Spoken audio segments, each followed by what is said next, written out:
Bonjour et bienvenue à tous pour votre nouveau rendez-vous hebdomadaire sur les marchés financiers.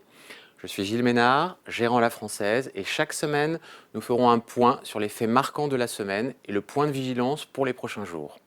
Du côté des banques centrales, si l'on observe la faible volatilité des taux longs, notamment américains, le patron de la Fed, Jérôme Powell, a convaincu la semaine dernière que les taux resteront durablement bas, malgré une inflation sur un plus haut, qualifiée de temporaire, et une banque centrale qui envisage de réduire ses achats obligataires selon un timing toujours incertain.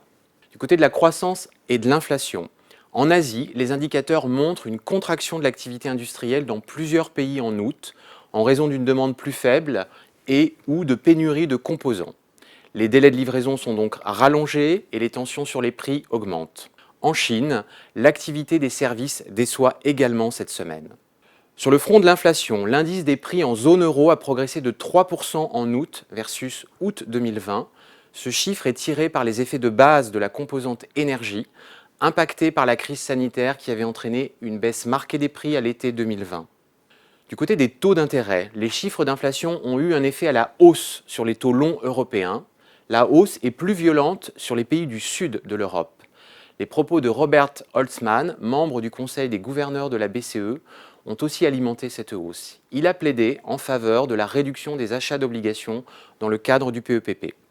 Du côté des marchés actions, les indices des pays développés ont débuté cette semaine chargés en indicateurs économiques sur des plus hauts historiques. L'idée que les taux longs vont rester durablement bas a continué de profiter aux valeurs de croissance, technologiques notamment.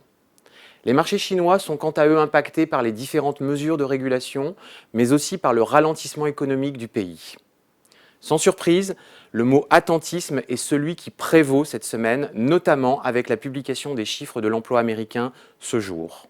Le point de vigilance pour la semaine prochaine, c'est la réduction des achats d'actifs par la BCE qui sera sur la table des discussions de la réunion de politique monétaire jeudi prochain. Bon week-end à tous et à vendredi prochain.